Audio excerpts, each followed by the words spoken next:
Hello students. Okay, so we had stopped at national development last time. We will continue from there. I'll do a quick recap and then we shall start studying.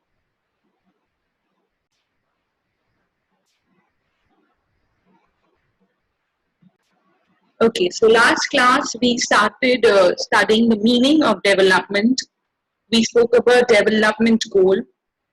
We saw the features of development and we also saw why the development goal differs from one person to the other. Because people are different and life situations of people are also very different. We also saw how the goals of two people can be conflicting with each other. While the industrialist wants to build more dams, that would only conflict with the development of a farmer whose land would get submerged in water. So they can be two people who have conflicting goals. Okay, and we also saw that besides income, although income is the main goal, there are many other goals. So normally an individual has mix of goals, not a single goal. Okay, now we are going to be talking about the national development.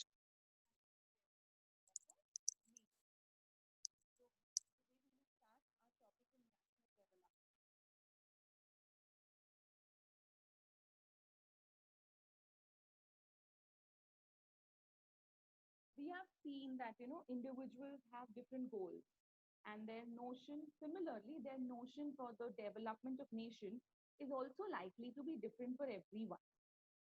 Now what you think India should do for development may not be exactly what another person thinks India should do for development. We will always find that the answers to the question what a country should do for development will be very different.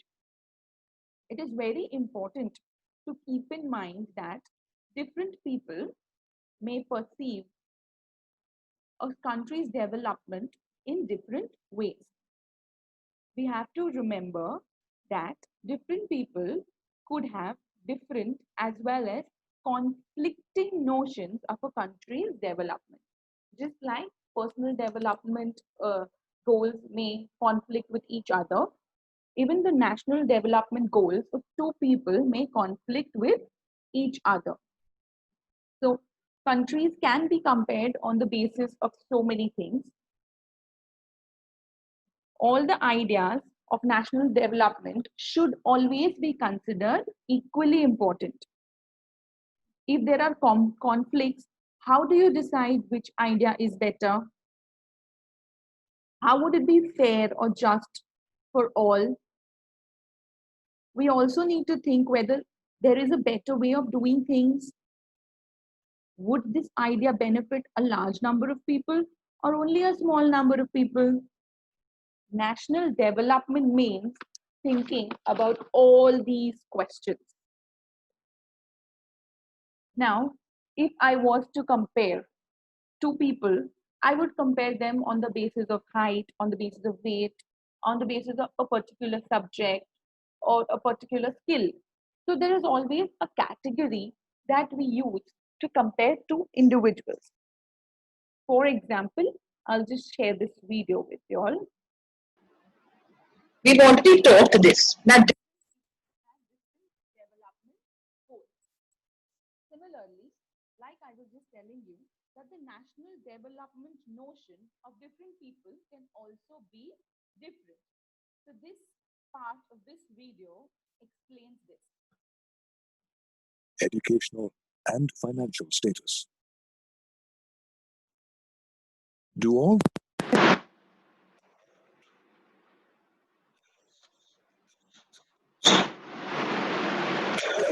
raise the procurement prices of food grains, a farmer would consider it as development as it raises his income. However, a consumer may not agree, as this would raise the prices of food grains in the markets. Similarly, when it comes to clearing forests to expand cities, some people may call it development, as we need more land to build homes and industries. However, environmentalists and tribals whose livelihood depends on forests may not agree. Thus, we see that what is development for some may not be development for others. So you all saw that how the national development idea of one is conflicting to the national development idea of the other. Now you may think that if development means different things, how come some countries are generally called developed while others are called underdeveloped? For this, we must understand that when we compare different things, they could have similarities as well as differences. Which aspect do we use to compare them makes very important, plays a very important role in the result. So let's see. Like I told you, if I had to compare students, I could compare them on the basis of height, health, talent, interest. If I have to find the healthiest student, I have to look at the health. If I have to find the most tallest student, I will compare the height. If I have to find the most intelligent or academically most acclaimed student, I will look at the marks. So the criteria which we may use depends on the purpose of comparison. Before we talk about comparing national development, let us see how people compare things. Let us take the simple example of comparing different means of transport to find the best way to travel from Delhi to Mumbai. As you can see, different people have different opinions when it comes to comparing things. How do we arrive at a consensus? Let us try and revise our question. Let us see what people think when we ask them about the most economical way to travel from Delhi to Mumbai. Given the criteria of economy, people seem to agree that a train is the most economical way to travel from Delhi to Mumbai. Let us change this criterion and see what happens. Let us see what people think when we ask them about the fastest way to travel to reach Mumbai from Delhi. Given the criterion of speed, people agree that a flight is the quickest way to travel from Delhi to Mumbai. Thus, we see that it is easier to compare things when we compare them using a particular criterion or characteristic.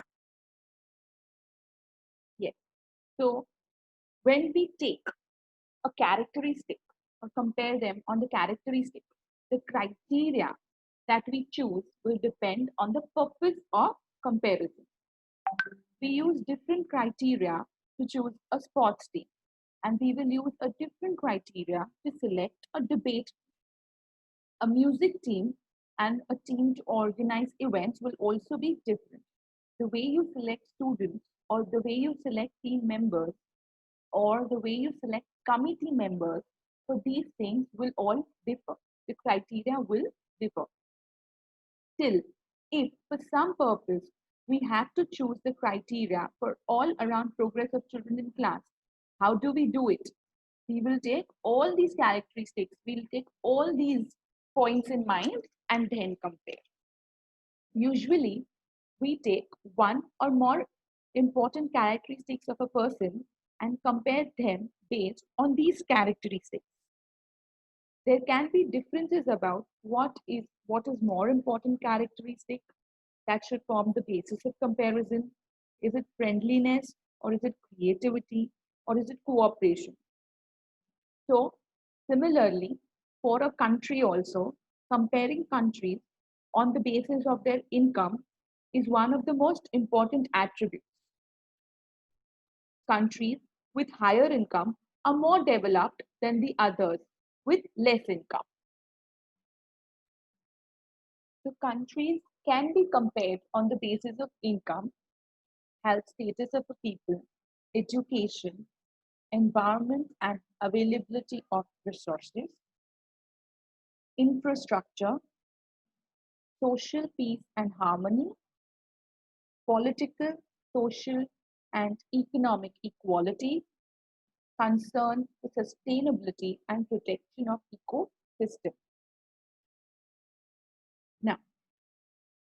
when we compare countries on the base of income, we must understand that more income means more of all things that human beings need. Whatever people like, they should have. They will be able to get more of it with more income. So, income itself is considered to be one of the most important goals. Now, what is the income of a country? How will you decide the income of a country? Normally, the income of the country is the income of all residents of that country. This gives us the total income of the country. I repeat, to get the total income of a country, you need to add all the incomes of all the residents living in that country. So, total income. However, for comparison between countries, this total income cannot be such a useful measure. Why? Because different countries have different population. Comparing total income will not tell us what an average person is likely to earn. Some countries may have 10 lakh population, some countries will have 1 crore. If you are just going to add the total of all the people living there, it will not tell you incorrectly which country is more developed. Comparing total income will not tell us what an average person is likely to earn. People in one country can be better off than the people in another country. So we do not compare the total income of a country. What do we rather compare? We compare the average income. Now, how do you get the average income? Average income is the total income of the country divided by its total population. I repeat, the total income of the country divided by total population. This will give us average income, which is also called as per capita income. Now, it is not easy to compare the countries considering all the attributes. Whichever attributes are here, we cannot keep all in mind and compare the country. Therefore, income is used as a popular criteria to compare countries considering its importance to development. Now, income can be used in two ways. Number one was national income, which I told you is incorrect because the population of different countries are different. The second is per capita income, which I have told you is the total. How do we get the per capita income? Total income of the country divided by its total population. Now, national income is the sum of all the income earned by all the people living in a country in a year. In 1 year, how much everyone earn? You have to take a sum of all of it and then you get national income. Why can we not take national income as a criteria for differentiation? Because it ignores the size of population. Now look at this example. National income of India in 2018 is 27,18,732 and $32 million. And of Sweden, it is 5,31,408 million dollars. If we compare India with Sweden on the basis of national income, India is much more developed than Sweden. Total income in India is being shared amongst 1,300 million people. That means a single average Indian can enjoy around $2,091. And if you look at the average citizen of a Sweden, he enjoys $53,140 in a year. So national income cannot be considered as a good criteria to compare countries for finding out which is more developed. Another limitation of national income is comparing countries on the basis of income is not justified as there are many other attributes to consider. For example, in UAE, the women are deprived of their social rights, though they are much developed economically than a country like Canada, where there is hardly any difference between a man and woman in social life. Third limitation of taking national income as a criteria, cost of living in different countries are different. Therefore, income does not reflect actual standard of living. For example, a person earning 20,000 per annum may have a better condition of living than a person earning 25,000 in US. So we cannot take national income as a criteria to find out which country is more developed. So we take average income or per capita income. Now, per capita income refers to the income that an average person of a country is likely to earn. How do you derive it? It is calculated by dividing the total or national income of a country by the total number of population.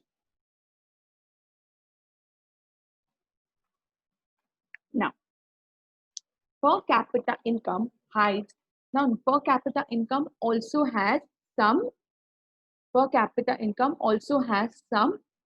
disadvantages.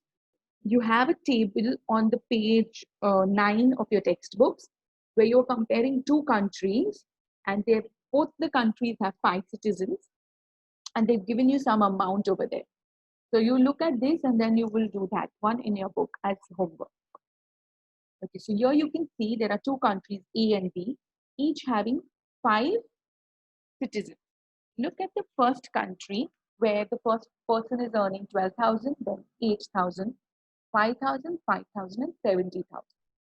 And look at the second country where it's 20,000, 18,000, 20,000, 22,000, and again 20,000. So you can see that the average income, that is the per capita income, when you will calculate it, both the countries will have same average income, same per capita income. The per capita income hides the disparities of income, or in other words, it does not disclose how the income is distributed among the people of the country. Now over here, both the countries had same total population, and the PCI, that is per capita income, was also same. But if you consider the distribution of income of both the countries, you cannot say it was equally developed. If you belonged to country A, you would be very unhappy if you were citizen number 3 or 4. You would only be happy if you were citizen number 5. But in country B, most of them have same income. So whether you were 1, 2, 3, 4, or 5, you would be more or less equally happy. Similarly, you cannot only take per capita income in considering the developed, or to consider which country is more developed. Because over here, country B has more equitable distribution. In this country, people are neither very rich nor extremely poor. But if you look at country A, most citizens are poor and one person is extremely rich. Hence, while average income is useful for comparison, it does not tell us how this income is distributed among people.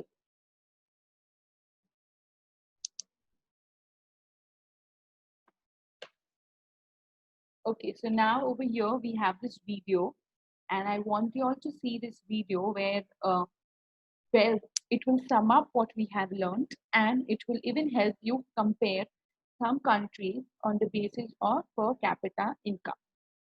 National development in different countries. For example, a person in the USA may think that his country is more developed based on the criteria of wealth and industrialization. However, a person from India may think her country is more developed based on the criteria of ancient traditions and cultural heritage. No criterion is more important than another. However, we need a globally accepted criterion to compare development in different countries. And that criterion is money or national income.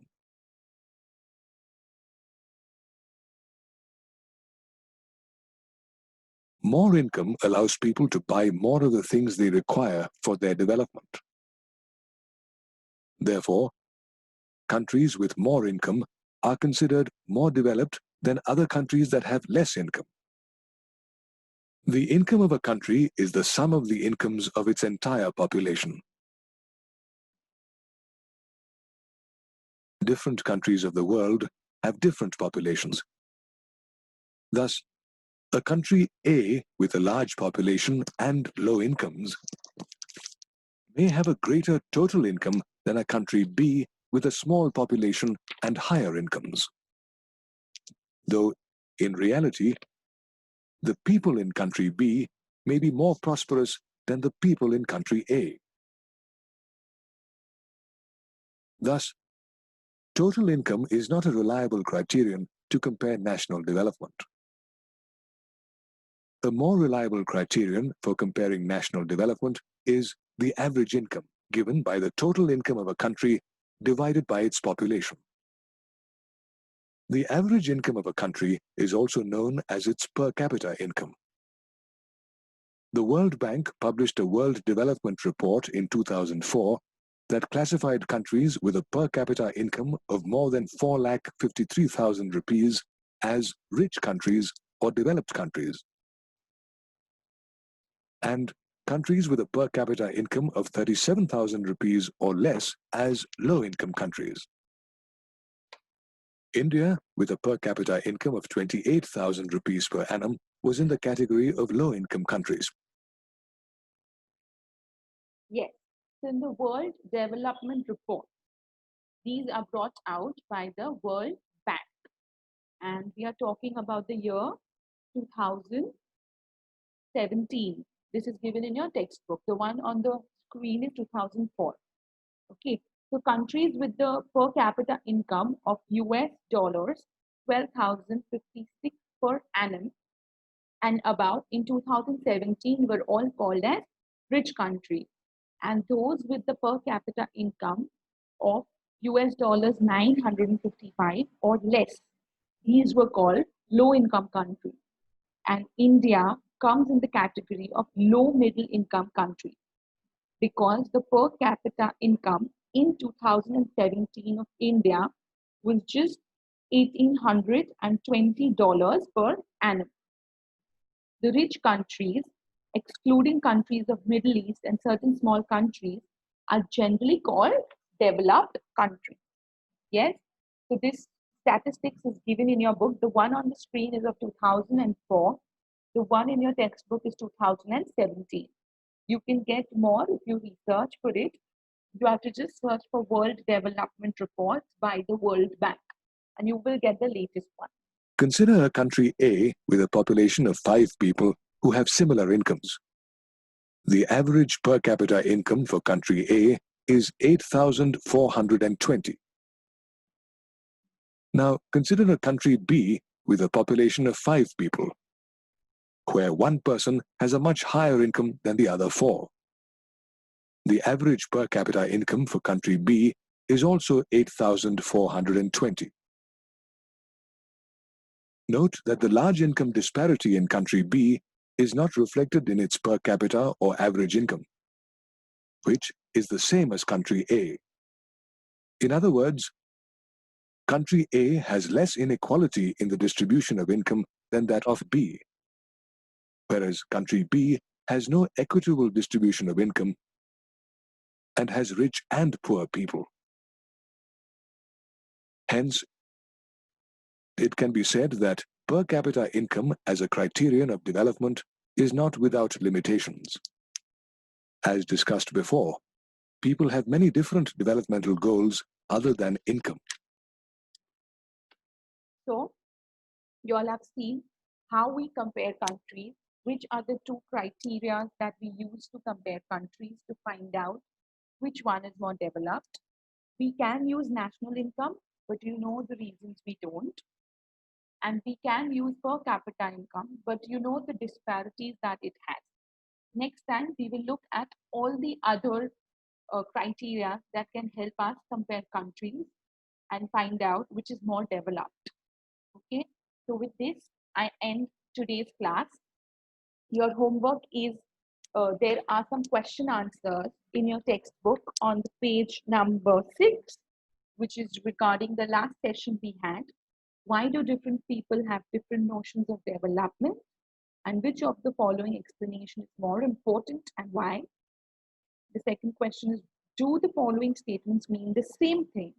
And if so, you have to justify your answer. Even if not, you will still justify your answer.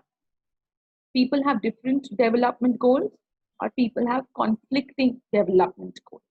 Okay, are these two statements the same thing? Okay, then you're going to give some examples where factors other than income are more important, become more important aspects of our life. And then you're going to explain the important ideas of the last session in your own work. With this, I end my class today. I hope you all have understood the topic well. We did national development. We found out how the development notion of individuals in a country can be conflicting with each other. And then we found out how to compare two countries and which are the criteria that we can use to compare two countries. So per capita income hides the disparities, and comparing countries on the basis of income is not justified as there are many other attributes to consider. Cost of living in other countries can be different, and therefore the income does not reflect the actual standard of living. World Bank.